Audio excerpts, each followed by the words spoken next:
Hello दोस्तों, TET maths YouTube channel में आप सभी का स्वागत। और आज की वीडियो के अंदर हम देखने जा रहे हैं, पहले हमने क्या पढ़ लिया था, परमाणु और अणु के बारे में पढ़ लिया था, तत्व यौगिक और मिश्रण के बारे में पढ़ लिया था। आज हम परमाणु के बारे में थोड़ी सी और डिटेल चर्चा करते हैं ताकि हमें परमाणु के बारे में थोड़ा और हम समझ पाएँ। ठीक है, तो परमाणु के बारे में सबसे पहले महर्षि कणाद ने बताया था कि पदार्थ को छोटे छोटे टुकड़ों में लगातार विभाजित करने पर अंत में जो एक सबसे छोटा टुकड़ा बचेगा, सबसे सूक्ष्म कण, उसी को क्या कहा, परमाणु कहा। और इसे और विभाजित नहीं किया जा सकता। लेकिन आगे चल कर के पता चला कि परमाणु के अंदर भी परमाणु भी है जो 3 कणों से मिलकर के बना है, इलेक्ट्रॉन, प्रोटॉन और न्यूट्रॉन। उसके बारे में हम पढ़ चुके हैं। आज हमें परमाणु की स्ट्रक्चर किस तरह से होती है, इसकी बनावट किस तरह से होती है, इसकी संरचना किस तरह से होती है, इसको जानने के लिए हमें कुछ वैज्ञानिकों के परमाणु मॉडल जो पहले दिए गए थे वो हमें पढ़ने की आवश्यकता है। ठीक है भाई, तो इनको ज़्यादा रटना नहीं है, बस आपको सामान्य तौर पे इनको थोड़ा बहुत याद कर लेना है। एक बार आपकी आंखों से ये निकल जाने बहुत ज़रूरी है। डाल्टन का परमाणु सिद्धांत। तो डाल्टन ने क्या बताया था कि प्रत्येक पदार्थ जो है वो छोटे छोटे कणों से मिलकर के बना होता है। ठीक है, ये पॉइंट आपको याद रखने। डाल्टन ने बताया कि पहली बात तो ये बताई कि कोई भी पदार्थ जो है वो छोटे छोटे कणों से मिलकर के बना होता है, जिन्हें क्या कहते हैं, परमाणु कहते हैं। और इसे और विभाजित नहीं किया जा सकता। एक ही पदार्थ तत्व के सभी परमाणु जो है वो समान गुणधर्म वाले होते हैं। यानी एक पदार्थ लेंगे, जैसे हमने मान लीजिए सोना लिया, ठीक है, तो सोने के सारे परमाणु जो है वो एक जैसे होंगे। हमने कॉपर की शीट ली तो उसके सारे परमाणु कॉपर के होंगे, एक जैसे होंगे। ठीक है भाई, लेकिन अलग अलग तत्वों के परमाणु के गुणधर्म भी अलग अलग होते हैं। यानी हमने अलग अलग, एक सोना लिया और एक क्या है, हमने मान लीजिए कॉपर की शीट ले ली, तो उन दोनों के परमाणु जो हैं वो भी अलग अलग होंगे। ये बात आपको ध्यान रखनी है। ठीक है भाई, नेक्स्ट है हमारे पास कि उसके बाद, लेकिन यह सिद्धांत कई तथ्यों की व्याख्या नहीं कर सका। बाद में परमाणु में अन्य अपर्माणविक कण जैसे इलेक्ट्रॉन होते हैं, प्रोटॉन होते हैं, की खोज हुई, जिसके कारण परमाणु की संरचना में और अधिक संशोधन हुए, जिसके कारण ये मॉडल जो है वो क्या हो गया, खारिज कर दिया गया। आगे ये मॉडल आगे तक नहीं चल पाया। ठीक है, डाल्टन का परमाणु सिद्धांत आगे तक नहीं चल पाया क्योंकि ये क्या है, बाद में खोजे गए कण इलेक्ट्रॉन और प्रोटॉन के बारे में कुछ भी चर्चा नहीं करता था, इसलिए इस मॉडल को खारिज कर दिया गया। ठीक है, तो नेक्स्ट है हमारे पास थॉमसन का परमाणु मॉडल।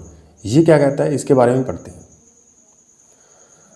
तो सबसे पहले हम देखते हैं, जे थॉमसन के अनुसार परमाणु एक 10⁻⁻10 मीटर के आकार का एक धनावेशित गोला है। ये बात आपको ध्यान रखनी है कि परमाणु का आकार इन्होंने कितना बताया, 10⁻⁻10 मीटर के आकार का एक धनावेशित गोला है। इन्होंने इसकी तुलना क्रिसमस केक से की। ठीक है, क्रिसमस केक जो होता है उससे इन्होंने इसकी तुलना की, इसलिए इसे क्या है, प्लम पुडिंग मॉडल भी कहा जाता है। तो इस मॉडल को क्या कहा जाता है, प्लम पुडिंग मॉडल भी कहा जाता है। ये बात भी आपको ध्यान रखनी है। प्लम पुडिंग मॉडल, थॉमसन के मॉडल को क्या कहते हैं, प्लम पुडिंग मॉडल भी कहते हैं। थॉमसन ने कहा कि जिस प्रकार केक का पुडिंग है वह धनावेशित भाग है, केक के अंदर जो पुडिंग होता है वो क्या है, धनावेशित भाग है, तथा जो प्लम है वो ऋणावेशित भाग, इन्होंने इसको माना। ठीक है, अब तक क्या है, जब ये थॉमसन ने मॉडल दिया था तब 2 तरह के परमाणु के अंदर आवेशों की खोज हो चुकी थी, या 2 कणों की खोज हो चुकी थी, जिसे इलेक्ट्रॉन और प्रोटॉन कहा जाता था। तो इसने कहा कि जो पुडिंग भाग है वो तो क्या है, धनावेशित है, और जो प्लम भाग है वो क्या है, ऋणावेशित है, जिसे इलेक्ट्रॉन भी कहा गया बाद में। इन्होंने इनकी तुलना तरबूज से भी की और बताया तरबूज में लाल भाग जो होता है, तरबूज आपने खाया होगा, तो तरबूज के अंदर बीज और लाल वाला हिस्सा होता है, खाने योग्य हिस्सा। तो इन्होंने तरबूज में लाल भाग को क्या कहा, प्रोटॉन कहा, और ऋणावेशित भाग जो है उसको इन्होंने इलेक्ट्रॉन कहा, जो कि उसमें बीज की भांति धसे हुए हैं। जैसे बीज इसके अंदर फिट होते हैं तरबूज के अंदर, वैसे ही क्या है, इन्होंने बताया कि इलेक्ट्रॉन जो है वो उसके अंदर धसे हुए हैं। ठीक है, तो ये आप देख सकते हो, इस तरीके का उन्होंने गोला बताया। ये जो बीज हैं इसको इन्होंने इलेक्ट्रॉन मान लिया, और ये पूरा क्या है, धनात्मक गोला है, धनावेशित गोला है, इसके अंदर इलेक्ट्रॉन जो है बीज की भांति धसे हुए हैं। ठीक है भाई, तो नेक्स्ट है हमारे पास रदरफोर्ड का स्वर्ण पत्र प्रयोग। ठीक है, तो थॉमसन के परमाणु मॉडल के खारिज कर दिए जाने के बाद रदरफोर्ड ने एक स्वर्ण पत्र प्रयोग किया था, जो कि बहुत फेमस रहा उस समय का, और ये सबसे महंगा प्रयोग था। ठीक है, उस समय का। तो प्रयोग में इन्होंने क्या किया, परमाणु की संरचना जानने के लिए 1911 में रदरफोर्ड ने उसके सहयोगियों के साथ एक महत्वपूर्ण प्रयोग किया। उन्होंने सोने की पतली पन्नी लेकर के अल्फा कणों की, ठीक है, अल्फा कणों का जो आप अल्फा कण जो है वो He2 और इसका द्रव्यमान जो है 4 होता है, कि बोछार करवाई। स्वर्ण पत्र के चारों तरफ ZnS यानी जिंक सल्फाइड लेपित एक वृत्तीय पर्दा लगाया गया, जिसके कारण एक चल सूक्ष्मदर्शी भी जुड़ा, जिसके साथ जो है एक चल सूक्ष्मदर्शी भी जुड़ा हुआ था। जब अल्फा कण पर्दे से टकराते तो वे चमकीली फ्लैश यानी ब्राइट फ्लैशेज उत्पन्न करते। ठीक है, इस प्रकार अल्फा कणों की दिशा ज्ञात की जा सकती थी। तो इनका जो प्रयोग था वो दरअसल था क्या, तो इस चित्र में आपको दिखाएंगे। तो ये चित्र था हमारे पास इसका अल्फा कणों स्वर्ण पत्र जो प्रयोग इन्होंने किया था। ठीक है, और इसमें क्या है, इसमें क्या किया था इन्होंने, सबसे पहले क्या किया, एक अल्फा कणों वाला एक सिस्टम लिया जहाँ से अल्फा कण निकलते थे। ठीक है, और इसके ऊपर क्या है, लेड गुहिका लगी हुई है। लेड गुहिका इसलिए लगाई गई है ताकि यहाँ से अल्फा कण इधर उधर ना जा सकें, लेड गुहिका को पार करके आगे नहीं जा सकते थे। ठीक है, यहाँ से थोड़ा सा रास्ता छोड़ा गया ताकि अल्फा कण यहाँ पे आए, और ये जो आगे है लेड की ईंटें रखी गई हैं यहाँ पे, ये आपको दिख रही हैं, ताकि अल्फा कण जो है यहाँ से एक छोटे से रास्ते से एक सीध में जाए आगे। ठीक है, इसलिए यहाँ पे लेड गुहिकाएं आगे रखी गई हैं ताकि कोई कण इधर ना जाए, इधर ना जाए, इधर ना जाए, ये सीधे कण यहाँ से गुजर रहे हों। तो ये दरअसल मैंने एक ही कण को दिखाया है, लेकिन दरअसल ये एक कण नहीं है, बहुत सारे कण हैं। उसके बाद इस तरीके से व्यवस्था बनाएगी कि यहाँ से लेके यहाँ तक ये जो एक लाइन आपको दिख रही है, ये पतली सोने की पन्नी है, पतली सोने की पन्नी, जिसकी अगर हम मोटाई की बात करें तो 2.1 × 10⁻⁻7 मीटर है। ठीक है, जो कि बहुत पतली थी। ठीक है, और ये जो इसके चारों ओर क्या लगा है, एक स्केल भी लगा हुआ है, और ये ZNS लेपित वर्तीय पर्दा भी लगा हुआ है। ठीक है भाई, स्केल भी है और पर्दा भी है, ताकि चेक किया जा सके कि किस एंगल पे ये कण जो है इस सोने की पन्नी से टकराने के बाद मुड़ते हैं। उसके बाद यहाँ पे एक चल सूक्ष्मदर्शी लगा हुआ है, इस सूक्ष्मदर्शी की सहायता से इन कणों की व्यवस्था को देखा जाता था।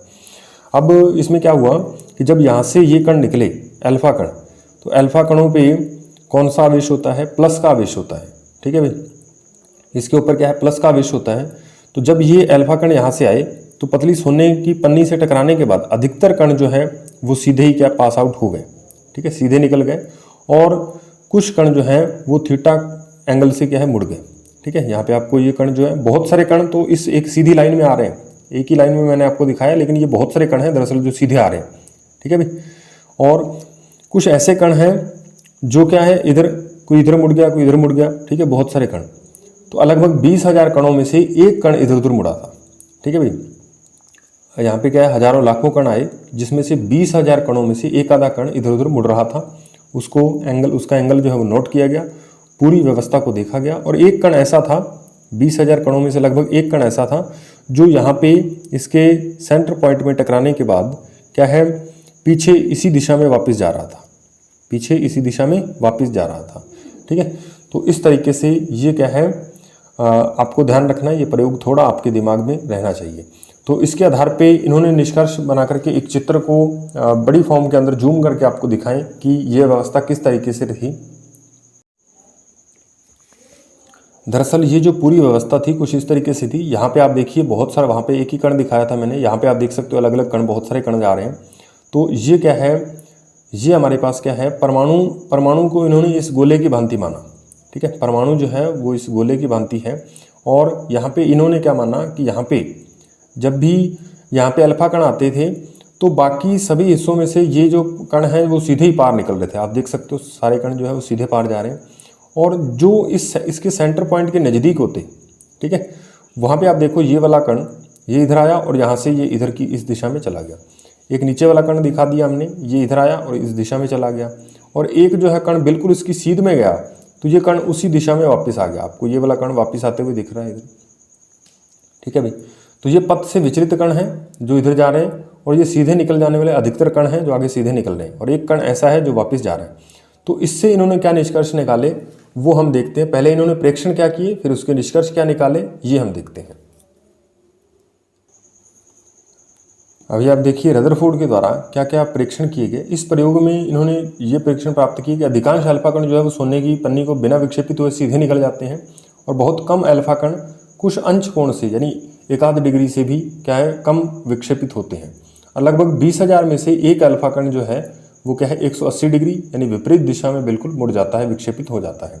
इससे इन्होंने निष्कर्ष निकाले कि इन प्रेक्षणों के आधार पर रदरफोर्ड ने निम्नलिखित निष्कर्ष निकाले। पहला था कि परमाणुओं के अंदर जो धनावेशित भाग है उसका आयतन कुल आयतन की तुलना में क्या है बहुत कम होता है।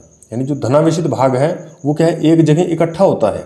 ठीक है, जिसे इसने क्या कह दिया, नाभिक कह दिया। पिछले चित्र में आपको जो डॉट दिखाया था जहाँ से एक कण वापस सीधे मुड़ रहा था वो उसका नाभिक इन्होंने माना।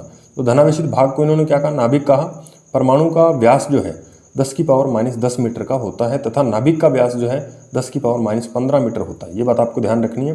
इन्होंने परमाणु का व्यास जो है वो कितना बताया, 10⁻⁻10 मीटर, और नाभिक का व्यास कितना बताया, 10⁻⁻15 मीटर बताया। ठीक है भाई। उसके बाद इन्होंने बताया परमाणु खोखला होता है, तभी इसमें से क्या है, अधिकांश कण जो है वो वृत्ताकार पथ पर, परमाणु खोखला होता है तभी क्या है, अधिकांश कण जो है वो सीधे निकल रहे थे बाहर, उनमें कोई विक्षेप नहीं आ रहा था। ठीक है। और जिसमें क्या है, चारों ओर वृत्ताकार पथ पर इलेक्ट्रॉन घूमते रहते हैं, इन्हें परमाणु कक्षा कहते हैं। इन्होंने बताया कि परमाणु जो है एक क्या है, वृत्ताकार परमाणु का खोखला गोला होता है जिसके अंदर विभिन्न कक्षाओं में इलेक्ट्रॉन जो है वो घूमते रहते हैं। ये किसने बताया था, इसके चारों ओर क्या है, इलेक्ट्रॉन चक्कर लगाते रहते हैं। तो ये हमें रदरफोर्ड ने बताया था। और परमाणु जो है विद्युत उदासीन होते हैं, ये बात भी हमें रदरफोर्ड ने ही बताई थी कि परमाणु के ऊपर जितना प्लस का चार्ज होता है उतना ही माइनस का होता है। ठीक है भाई, ये बात भी आपको ध्यान रखनी है। उसके बाद रदरफोर्ड का परमाणु मॉडल जो था वो कुछ इस तरह से दिखाई देता था कि यहाँ पे आप देखिए ये नाभिक है और ये जो इसके चारों ओर जो इलेक्ट्रॉन है ये क्या है, इसके चारों ओर चक्कर लगा रहे हैं। ठीक है। रदरफोर्ड का मानना था कि इसका समस्त धनावेश जो है नाभिक के अंदर आ जाता है, उसे नाभिक कह दिया। इतने से आयतन में क्या है, नाभिक है, इसमें प्लस का धनावेश है और ये माइनस इलेक्ट्रॉन जो है उसके चारों ओर क्या चक्कर लगा रहे हैं। तो इसकी कमियां क्या क्या थी ये आप देखिए।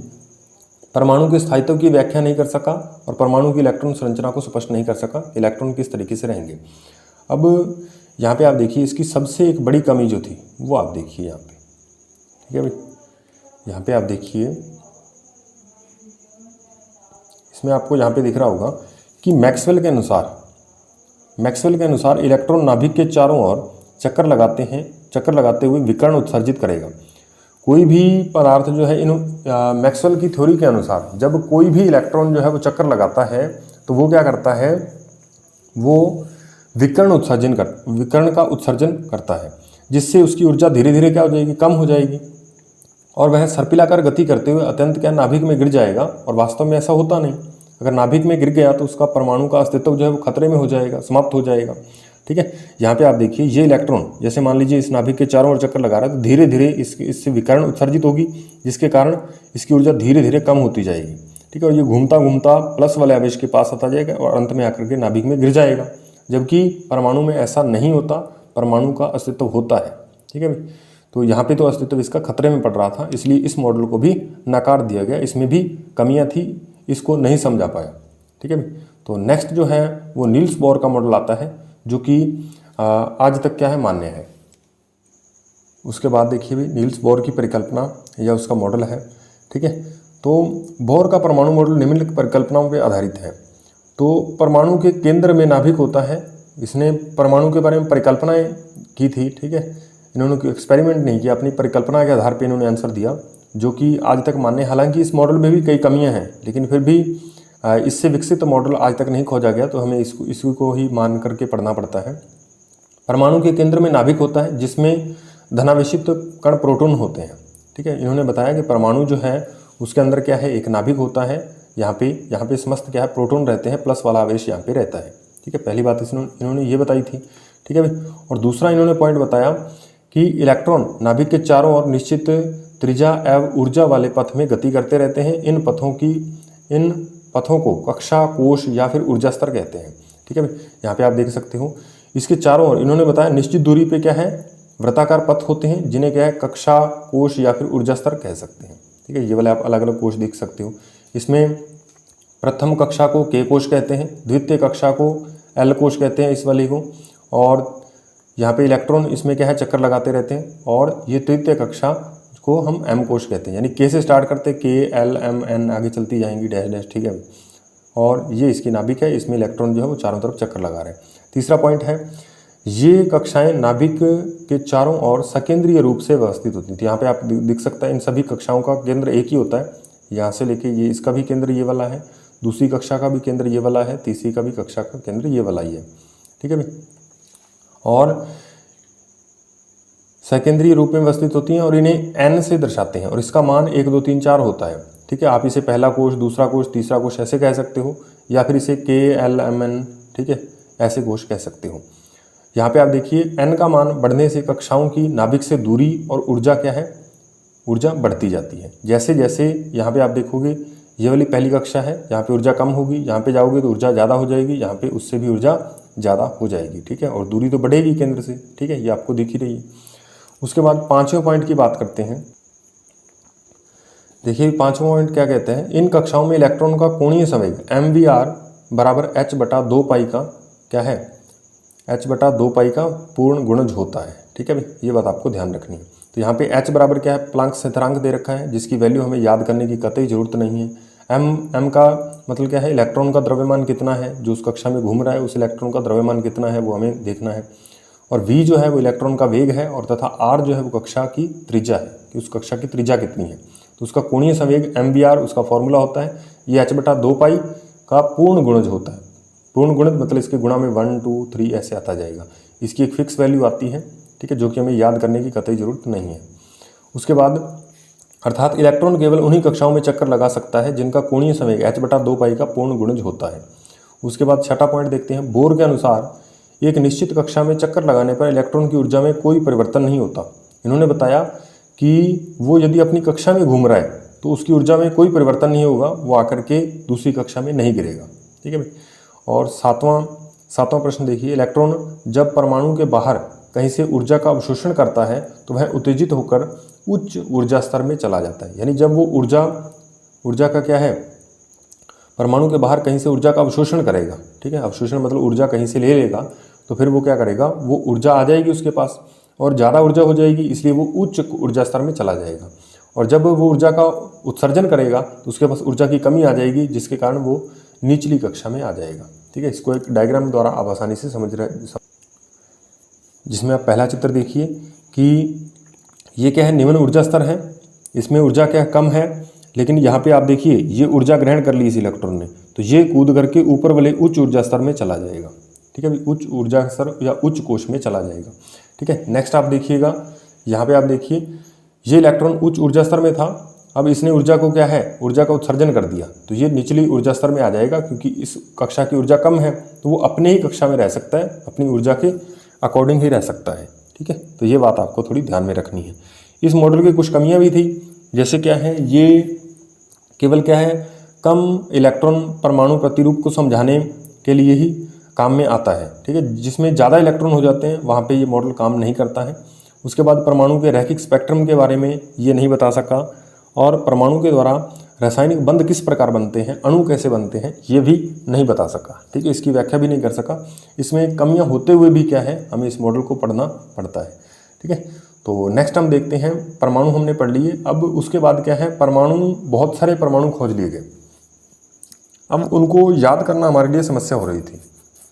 तो उनको याद करने के लिए हमने क्या है, उनके प्रतीक बनाना स्टार्ट किया कि परमाणु को हम कैसे याद रखें, ठीक है, उनका नाम क्या करें, नामकरण कैसे करें।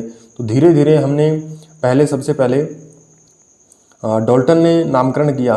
उन्होंने देखा कि परमाणु के उपयोग क्या हैं, वो किस तरीके से दिखाई देता है, ठीक है, परमाणु से बने पदार्थ किस तरीके से दिखाई देते हैं, उसी के आधार पर लगभग क्या है, उन्होंने नामकरण स्टार्ट किया और विभिन्न आकृतियों के द्वारा इनका नामकरण करना स्टार्ट किया।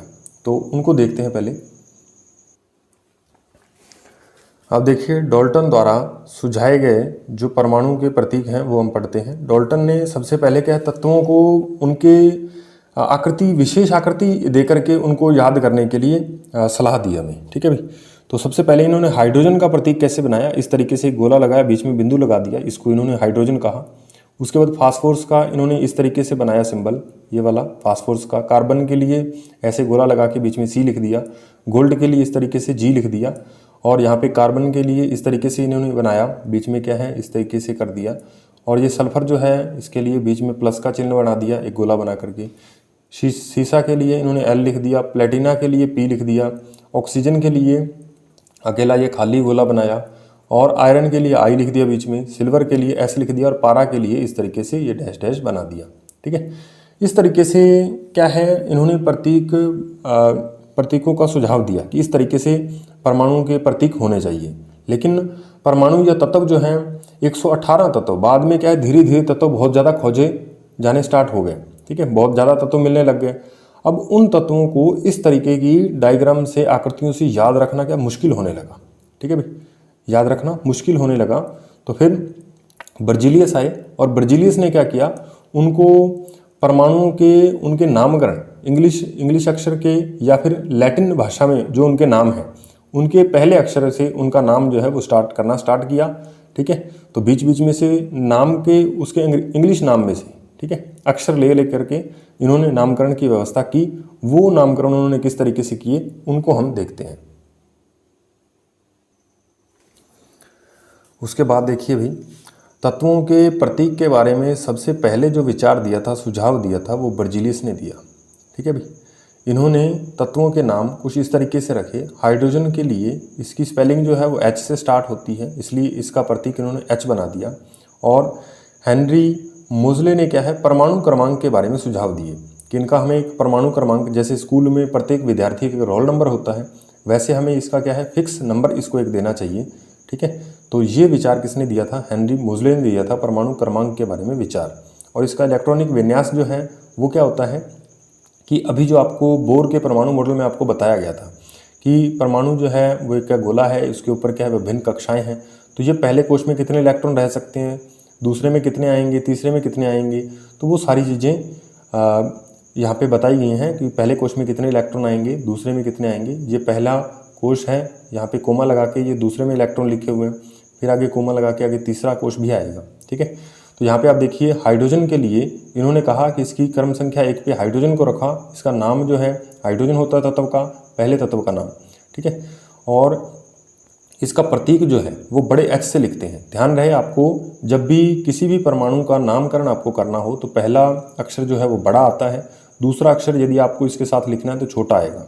ठीक है, इसका परमाणु क्रमांक 1 होता है और इसका इलेक्ट्रॉनिक विन्यास भी कितना होता है, 1 होता है, क्योंकि इसमें आपको ध्यान रहे कि यहाँ पे जितने किसी भी परमाणु के अंदर जितने प्रोटॉन होते हैं उतने ही उसके अंदर क्या होते हैं, इलेक्ट्रॉन होते हैं। ये बात आपको ध्यान रखनी है, यानी जितने प्रोटॉन उतने ही इलेक्ट्रॉन।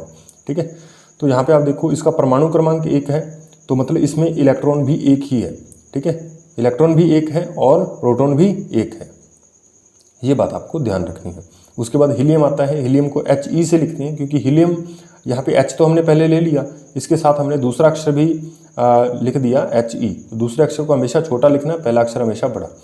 ये दूसरे नंबर पे आता है, इसको रोल नंबर 2 दिया गया और इसमें 2 प्रोटॉन और 2 ही इलेक्ट्रॉन होते हैं।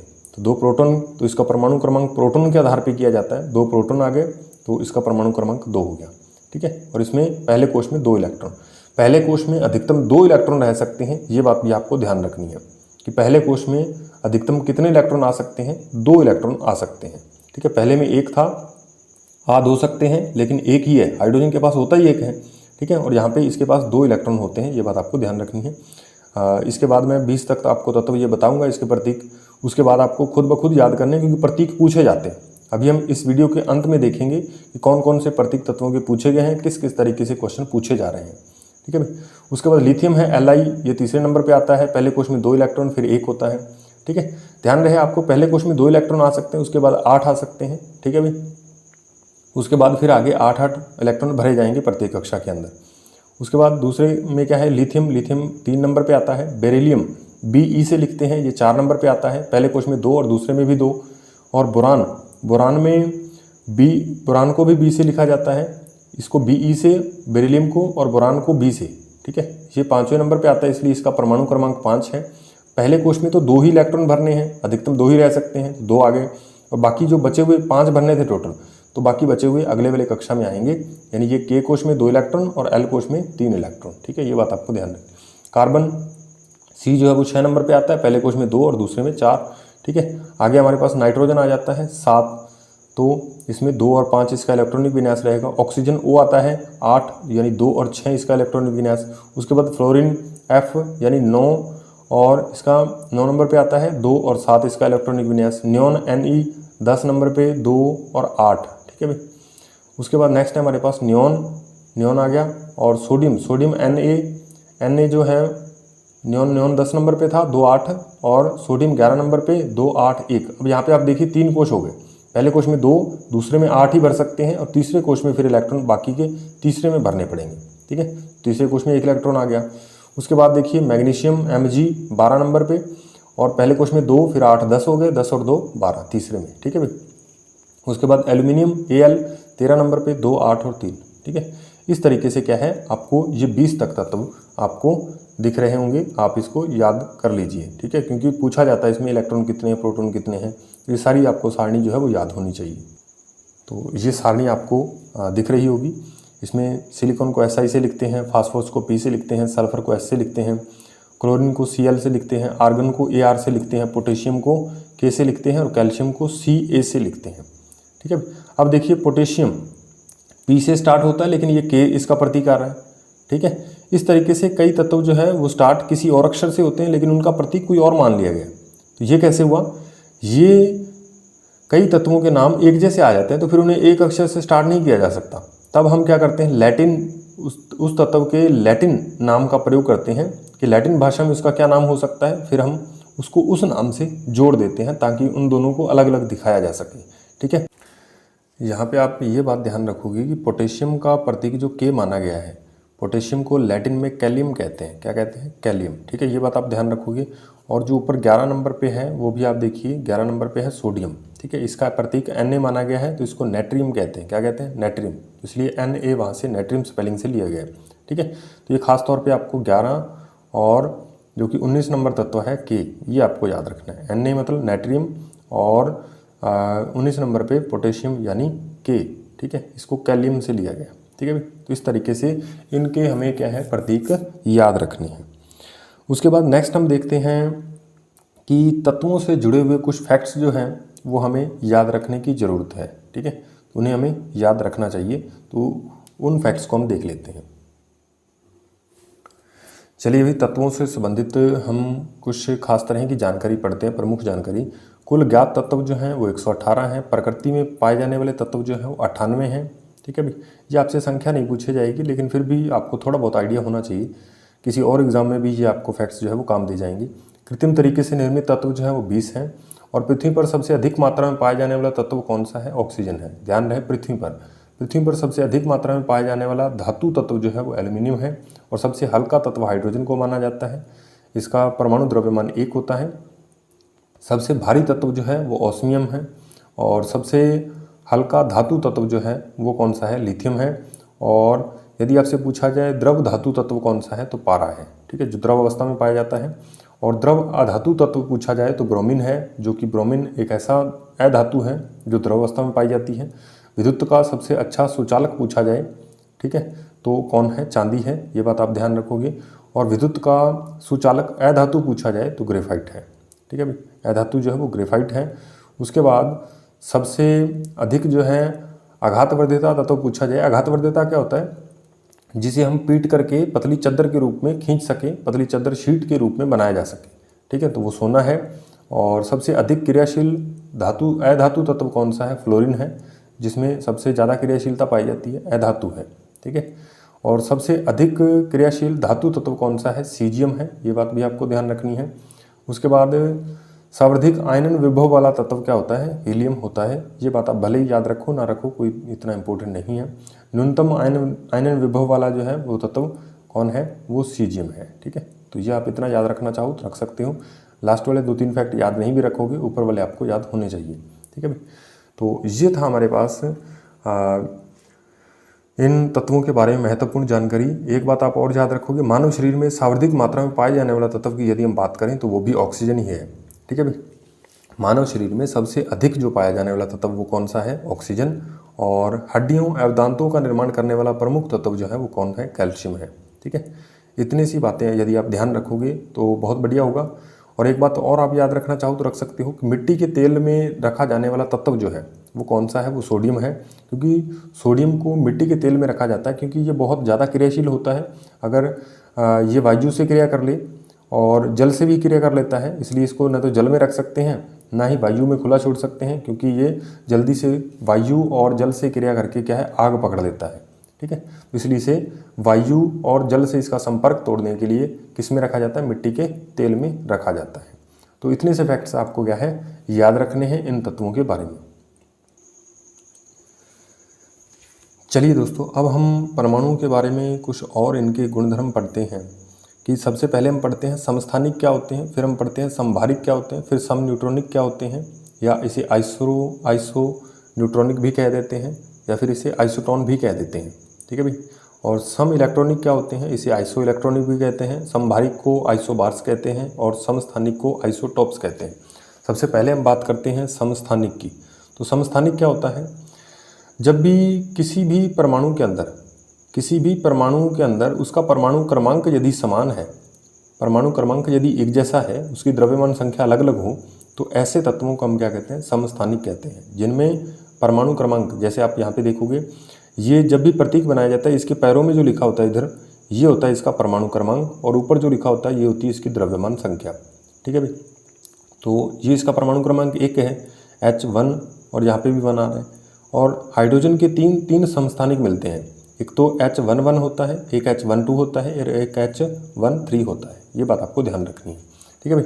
उसके बाद इसके नाम अगर आपको याद रखने हैं तो एक PDT आप शब्द याद रखोगे, पंडित आप इसे कह सकते हो। तो हाइड्रोजन जो है वो पंडित की तरह व्यवहार करता है।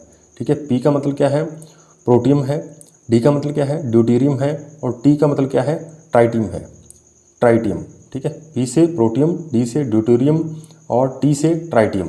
ठीक है। तो ये 3 शब्द आपको याद रखने हैं, ये आपको इससे आसानी से याद हो जाएंगे। PDT यानी पंडित। ठीक है। तो हाइड्रोजन की आपसे पूछेगा कितने समस्थानिक है, 3। कौन कौन से, PDT। ठीक है। उसके बाद कार्बन के 2 समस्थानिक है, एक तो C612 होता है, और एक C614। ठीक है। इस तरीके से ये आपको ध्यान में रखने हैं। उसके बाद नेक्स्ट हम बात करते हैं आइसोबार्स, यानी ऐसे परमाणु जिनका क्या है, परमाणु द्रव्यमान जो है वो बराबर हो, और इनका परमाणु द्रव्यमान बराबर होना चाहिए, परमाणु क्रमांक अलग अलग हो सकता है, कोई दिक्कत नहीं। जैसे आप यहाँ पे देखो, आर्गन जो है इसका परमाणु क्रमांक 18 होता है, द्रव्यमान संख्या 40। ठीक है। पोटेशियम 19, 40। ठीक है। कैल्शियम 20, 40। तो यहाँ पे आप देखो ये 40, 40, 40 द्रव्यमान सभी का एक जैसा है, तो ये क्या हुए, आइसोबार्स हुए। इसमें आपसे क्वेश्चन किस तरीके से पूछेगा कि ये आपको AR 1840 और मान लीजिए K 1940, ये आपको 2 तत्व दे दिए गए। अब ये 2 तत्वों में से आपसे पूछेगा कि ये क्या है, समस्थानिक है, समभारिक है, सम न्यूट्रॉनिक है, या फिर सम इलेक्ट्रॉनिक है, कौन से हैं ये आपको बताने हैं। तब आपको देखना है कि यहाँ पे द्रव्यमान संख्या बराबर है, परमाणु क्रमांक अलग अलग है, तो ये समभारिक होंगे। ऐसे ही यहाँ पे समभारिक होते हैं C614। ठीक है। और C714। ठीक है। तो ये कार्बन के भी क्या है, 2 समभारिक मिलते हैं हमें, ये 14-14 इनकी द्रव्यमान संख्या बराबर होती है। और यहाँ पे सोडियम और मैग्नीशियम, ये भी क्या है, 24-24 इनका द्रव्यमान होता है, 11-24 और 12-24। ठीक है भाई। यहाँ पे आप ये ध्यान रख सकते हो सोडियम और मैग्नीशियम के बारे में। तो ये समभारिक के बारे में हमें याद रखना है, ये समभारिक है, आइसोबार्स इसे कहते हैं। और नेक्स्ट है हमारे पास सम न्यूट्रॉनिक या आइसो न्यूट्रॉनिक किसे कहा जाता है, या आइसोटोन भी कहा जाता है। आइसोटोन करके एक क्वेश्चन भी पूछा गया कि ये 2 तत्व दे दिए गए थे, और पूछा था कि इनमें से आइसोटोन कौन कौन से हैं। तो एक ऑप्शन में तो ये डाल दिए 2 मान लीजिए, दूसरे में ये वाले ऑप्शन में डाल दिए, तीसरे में ये वाले डाल दिए। ठीक है। चौथे में ये वाले हो सकता है डाल दिए हों। ठीक है। तो इस तरीके से हमें पहचानना पड़ता है कि इनमें से सम न्यूट्रॉनिक कौन कौन से हैं। सम न्यूट्रॉनिक का मतलब क्या होता है कि जिनके अंदर न्यूट्रॉनों की संख्या समान हो। न्यूट्रॉनों की संख्या से पहले हमें द्रव्यमान संख्या का पता होना चाहिए। द्रव्यमान संख्या क्या होती है, किसी परमाणु की द्रव्यमान संख्या उसके अंदर जितने उसका परमाणु क्रमांक है उसमें हम न्यूट्रॉनों की संख्या जोड़ दें तो हमारे पास क्या आ जाता है, हमारे पास आ जाता है उसकी परमाणु की द्रव्यमान संख्या। और यदि हमें द्रव्यमान संख्या किसी और तरीके से निकालनी है तो यहाँ पे परमाणु क्रमांक की जगह हम प्रोटॉन भी जोड़ सकते हैं, प्रोटॉन और न्यूट्रॉन। ठीक है। या फिर हमें परमाणु द्रव्यमान संख्या निकालनी है तो क्योंकि प्रोटॉन के बराबर ही इलेक्ट्रॉन होते हैं, एक उदासीन परमाणु में इलेक्ट्रॉन प्लस n भी इसे कर सकते हैं, तो यहाँ से भी हमारे पास क्या आ जाएगा, परमाणु द्रव्यमान आ जाएगा। ठीक है भाई, उनकी संख्या जोड़ करके। तो इस तरीके से ये फॉर्मूले आपको याद रखने हैं। अब यहाँ पे आप देखिए, इसमें आप देखिए इसका परमाणु क्रमांक 15 है फास्फोरस का, और इसमें 31 इसका परमाणु द्रव्यमान है। अब यहाँ पे देखिए सल्फर 16, 32। ठीक है। यहाँ पे आप देखो 15 और 31 इन दोनों में डिफरेंस, क्योंकि यहाँ पे आप देखो ये ए का मान दे रखा है हमें 31, तो यहाँ पे अगर मैं रख दूँ 31, ठीक है भाई, और बराबर क्या आएगा मेरे पास, यहाँ पे आप देखो ये क्या है, इसका परमाणु क्रमांक है, और परमाणु क्रमांक का निर्धारण कैसे होता है, प्रोटॉन से होता है। यानी ये 15 प्रोटॉन है इसके अंदर, ठीक है, 15 प्रोटॉन, और प्लस न्यूट्रॉन यदि मैं निकालूँ तो ये प्लस का 15 इधर आएगा तो माइनस हो जाएगा। यानी n का मान यहाँ से कितना आ जाएगा, n का मान आ जाएगा 31 माइनस 15 कितना आ जाएगा, 16। यानी इसमें कितने इलेक्ट्रॉन है, 16। इसमें भी निकालते हैं तो 32 में से 16 कम करेंगे, जैसे यहाँ पे 32 आएगा और यहाँ पे 16 आएगा, तो 32 में से 16 कम करेंगे तो यहाँ पे भी 16 आएंगे। यानी इसमें भी 16 क्या है, न्यूट्रॉन है, इसमें भी 16 न्यूट्रॉन है। तो ये क्या हुए, सम न्यूट्रॉनिक हुए या फिर आइसो न्यूट्रॉनिक हुए, ठीक है। यहाँ पे आप देखोगे वेनेडियम और क्रोमियम में आप देखोगे दोनों में क्या है, इलेक्ट्रॉन की संख्या समान आएगी, आप देख सकते हो निकाल के। ऐसे ही क्या है, H13 में निकालोगे और 2He4 में निकालोगे, यानी हीलियम है ये। और यहाँ पे पोटेशियम और कैल्शियम आप ये भी आप खुद चेक कर सकते हो। ये 1939 दे रखा है, ये 2040 दे रखा है, ठीक है भाई। इस तरीके से इनमें जो है न्यूट्रॉनों की संख्या जो है वो क्या होगी, समान होगी, ठीक है। इस तरीके से हम निकाल के चेक कर सकते हैं, हमें पता चल जाएगा। उसके बाद सम इलेक्ट्रॉनिक देखते हैं। सम इलेक्ट्रॉनिक का मतलब जिसमें इलेक्ट्रॉनों की संख्या समान हो, ठीक है। तो यहाँ पे आप देखिए सोडियम के अंदर 11 इलेक्ट्रॉन होते हैं, लेकिन सोडियम धनायन जब बन जाएगा तो इसके पास कितने इलेक्ट्रॉन रह जाएंगे, 10 इलेक्ट्रॉन रह जाएंगे, क्योंकि एक इलेक्ट्रॉन जब त्यागा जाता है तब क्या बनता है, धनायन बनता है, ठीक है। तो ये इसके पास 10 इलेक्ट्रॉन है। अब यहाँ पे देखिए मैग्नीशियम के पास 12 इलेक्ट्रॉन होते हैं, इसके ऊपर 2 प्लस लगाने का मतलब इसने 2 इलेक्ट्रॉन त्याग दिए, ठीक है। फ्लोरीन के पास क्या है, फ्लोरीन के पास 9 इलेक्ट्रॉन होते हैं, लेकिन इसने 1 इलेक्ट्रॉन ग्रहण कर लिया, तो इसलिए ये ऋणावेशित आयन बन जाता है, यानी ऋणावेश बन जाता है, इसके ऊपर ऋणावेश आ जाता है। तो यहाँ पे इसके ऊपर F-1 लिखा जाता है, ठीक है भाई। तो इन सभी में, इसमें भी 10 इलेक्ट्रॉन, इसमें भी 10, इसमें भी 10 इलेक्ट्रॉन, तो इसलिए ये क्या बन गए, सारे के सारे आइसो इलेक्ट्रॉनिक्स बन गए, ठीक है। यहाँ पे आप देख सकते हो S-2 और Ca+2, ठीक है, ये भी क्या है, आइसो इलेक्ट्रॉनिक्स हैं, ठीक है। तो ये बातें आपको ध्यान रखनी है। इस तरीके से ये तत्व आपको क्या है, याद होने चाहिए। आप नीचे याद रखना चाहो तो O-2, N3, N-3 और Na+ और Mg+2, ये सारे के सभी में क्या है, इलेक्ट्रॉनों की संख्या 10-10 होती है। तो ये भी क्या हुए हमारे पास, सम इलेक्ट्रॉनिक हुए, ठीक है। इस तरीके से क्या है, हमें इन चारों के बारे में पता होना चाहिए, समस्थानिक, समभारिक, सम न्यूट्रॉनिक और सम इलेक्ट्रॉनिक्स, ठीक है। इन चारों के बारे में हमें पता होना चाहिए। अब इससे जुड़े कुछ इंपॉर्टेंट फैक्ट हैं जो हमारे पेपर में पूछे जाते हैं, वो भी आपको ध्यान रखने हैं। उसके बाद आप यहाँ पे देखिए कि सबसे ज़्यादा आइसोटॉप मीन्स क्या होता है, समस्थानिक किस तत्व के पाए जाते हैं, पोलोनियम के, ठीक है भाई। पोलोनियम के सबसे ज़्यादा अधिकतम क्या है, समस्थानिक मिलते हैं। उसके बाद देखिए कि समस्थानिकों में यूरेनियम समस्थानिक का उपयोग जो है परमाणु भट्टी में किया जाता है। कैंसर उपचार में उपयोग किसका किया जाता है, कोबाल्ट 60 का उपयोग किया जाता है, कोबाल्ट 60 का उपयोग किया जाता है कैंसर उपचार में। और घिंगा उपचार में आयोडीन 131 का उपयोग किया जाता है। और उसके बाद मानव रक्त परिसंचरण तंत्र का अध्ययन करने में सोडियम 24 का उपयोग किया जाता है। ये समस्थानिकों के उपयोग हैं सारे, ठीक है। ये जो आपको बताए ये सारे के सारे क्या हैं, समस्थानिकों के उपयोग। अब समभारिकों का उपयोग पढ़ते हैं तो ये रेडियो सक्रियता में बीटा कणों के उत्सर्जन से निर्माण इनका होता है, ठीक है। इनके निर्माण के बारे में हमें एक बात याद रखनी है कि इनका निर्माण रेडियो सक्रियता में बीटा कणों के उत्सर्जन के निर्माण से होता है, ठीक है। रेडियो सक्रियता के समय बीटा कणों के उत्सर्जन के कारण इनका निर्माण होता है समभारिकों का, ठीक है। समभारिक है, आइसोबार्स का निर्माण कैसे होता है, रेडियो सक्रियता में बीटा कणों के उत्सर्जन से इनका निर्माण होता है। उसके बाद ये जो सारे हैं, ये सारे किसके उपयोग हैं, समस्थानिकों के उपयोग हैं, ठीक है। तो सबसे ज़्यादा आइसोटॉप अगर बात करें तो पोलोनियम के उपचार जो है या उपयोग की बात करें, यूरेनियम जो है परमाणु भट्टी में काम आता है। कैंसर उपचार में कोबाल्ट 60, ठीक है, 60। घिंगा उपचार जो है इसके अंदर आयोडीन 131 का उपयोग किया जाता है। और मानव रक्त परिसंचरण तंत्र का अध्ययन करने में सोडियम 24 का उपयोग किया जाता है, ठीक है। ये सारी बातें हमें इसके बारे में याद रखनी है।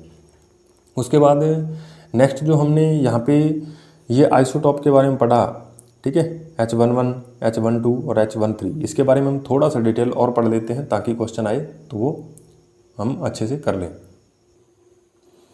उसके बाद देखिए हाइड्रोजन के 3 समस्थानिक मिलते हैं, H11, H12 और H13, ठीक है। ये रेडियो सक्रियता के अंदर काम आता है। और ये H11 की बात करते हैं तो इसे हम बेसिकली हाइड्रोजन कह देते हैं।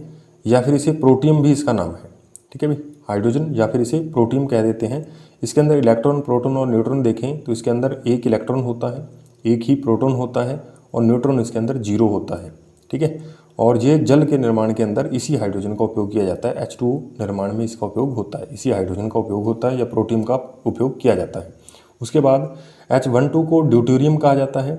इसके अंदर एक इलेक्ट्रॉन होता है, एक क्या है प्रोटॉन होता है और एक ही न्यूट्रॉन होता है। ठीक है भाई, इसके कारण इसका प्रोटॉन और न्यूट्रॉन के कारण इसका द्रव्यमान भी 2 होता है। इसको भारी जल के नाम से भी जाना जाता है और इसका जो ऑक्साइड है वो D2O यानी ड्यूटेरियम ऑक्साइड बनता है। ठीक है, ड्यूटेरियम ऑक्साइड बनता है। तो यहाँ पे आप देखिए तीसरा बात हम करते हैं, H13 की बात करते हैं। ट्राइटियम इसे कहा जाता है। इसके अंदर एक इलेक्ट्रॉन, एक प्रोटॉन और 2 न्यूट्रॉन होते हैं। ठीक है, इसका उपयोग जो है परमाणु भट्टी में मंदक के रूप में, D2O और ग्रेफाइट का उपयोग मंदक के रूप में किया जाता है। ठीक है, परमाणु भट्टी के अंदर मंदक के रूप में D2O और ग्रेफाइट का उपयोग किया जाता है और नियंत्रक छड़ी बनाने के लिए किसका उपयोग किया जाता है, कैडमियम और बोरान का उपयोग किया जाता है। ठीक है भाई, तो ये बातें आपको क्या है इस हाइड्रोजन से संबंधित भी आपको थोड़ी बहुत याद रखनी है ताकि पेपर में आए तो यहाँ से क्वेश्चन छूट ना पाए। उसके बाद हम पिछली एग्जाम के अंदर पूछे गए कुछ 2-3 क्वेश्चन देख लेते हैं। रीट 2011 के अंदर एक क्वेश्चन पूछा गया कि टंगस्टन तत्व का संकेताक्षर क्या है, यानी प्रतीक पूछा गया था। तो आपको क्या है प्रतीक एक्स्ट्रा भी याद करने पड़ेंगे, ये बात आपको ध्यान रहे। 20 तक आपको याद नहीं करने, आपको क्या है लगभग जितने भी आपके आवर्त सारणी में तत्व दिए होते हैं उनको आपको क्या है याद करना है और उनका मैं अगर नेक्स्ट वीडियो में आगे क्या है आपको आवर्त सारणी दिखा दूंगा तो उसके नामकरण वगैरह आप उसकी एक फ़ोटो दे दूंगा, वो आप वहाँ से देख लीजिएगा। 1-2 बार आपको वो नाम पढ़ लेने हैं, आसानी से याद हो जाएंगे, कोई दिक्कत वाली बात नहीं है। ठीक है, क्योंकि हिंट तो हमें उसके पहले अक्षर दूसरे अक्षर से मिल ही जाता है, बस जो ज़्यादा मेल खा रहे हैं उनका आपको नाम अच्छे से याद कर लेना है। तो इस टंगस्टन का तत्व का संकेताक्षर क्या था, W था। ठीक है, और W भी क्या है लैटिन नाम से लिया गया था और इसका लैटिन नाम होता है वोल्फ्राम। ठीक है, वोल्फ्राम से ये लिया गया था, तो यहाँ से W से इसका प्रतीक बनाया गया टंगस्टन का। और इसका परमाणु क्रमांक की बात करें तो 74 होता है। इसमें प्रोटॉन की बात करें 74 ही होंगे, इलेक्ट्रॉन की बात करें तो 74 ही होंगे। इसका गलनांक उच्च होता है जिसके कारण बल्ब के फिलामेंट बनाने में, यानी बल्ब जो होता है उसके अंदर एक स्प्रिंग वगैरह बना होता है, वो टंगस्टन धातु का बना होता है। उसके बाद यहाँ पे ये जो ऑप्शन आए इसके बारे में हम चर्चा कर देते हैं। TL जो है वो थैलियम होता है, थैलियम का प्रतीक है और ये 81 इसका क्या है परमाणु क्रमांक होता है। TE को टेलुरियम कहते हैं, आगे वाला ये जो TE है इसको टेलुरियम कहते हैं। 52 इसका परमाणु क्रमांक रहता है। TM को थोलियम कहते हैं। 69 इसका परमाणु क्रमांक है। ठीक है, तो ये तत्व क्योंकि ये पूछा गया तो हो सकता है अगली बार ये पूछा जाए, ये पूछा जाए या ये भी पूछा जा सकता है। ठीक है, इस तरीके से ये भी आपको इसके साथ के साथ याद कर लेने हैं। तो नेक्स्ट एक क्वेश्चन आया था पेपर में, तो वो भी देख लेते हैं। नेक्स्ट क्वेश्चन आप देखिए, कमरे के ताप पर, ये रीट 2012 में पूछा गया, कमरे के ताप पर द्रव धातु का नाम बताइए। तो सोडियम था, मरकरी था, सल्फर था, थोरियम था, ये हमें बताना था। तो इसका सही आंसर जो था वो क्या था, मरकरी। ठीक है, बी ऑप्शन इसका जो है वो राइट आंसर था, बी ऑप्शन। तो इसमें इसका उपयोग जो है वो तापमापी में भी किया जाता है, थोड़ा बहुत आप याद रखोगे। पारा, मरकरी को पारा भी कहते हैं।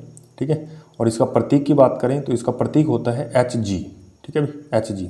तो ट्यूबलाइट में Hg की वाष्प जो है इसे क्विक सिल्वर के नाम से भी जानते हैं, क्विक सिल्वर। ठीक है, इसे क्विक सिल्वर भी कहा जाता है, ये बात भी आप ध्यान रखोगे।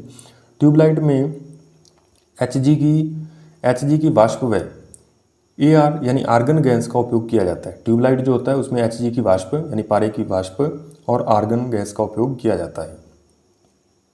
इसे लोहे के पात्र में रख सकते हैं क्योंकि ये लोहे के साथ अम्लगम नहीं बनाता, बाकी सभी धातुओं के साथ ये अम्लगम बनाता है, लेकिन लोहा एक ऐसा पदार्थ है जिसके साथ ये अम्लगम नहीं बनाता। इसके कारण इसे क्या है लोहे के पात्रों में रखा जा सकता है, ये बात भी आपको ध्यान रखनी है। किसको रखा जा सकता है, पारे को रखा जा सकता है।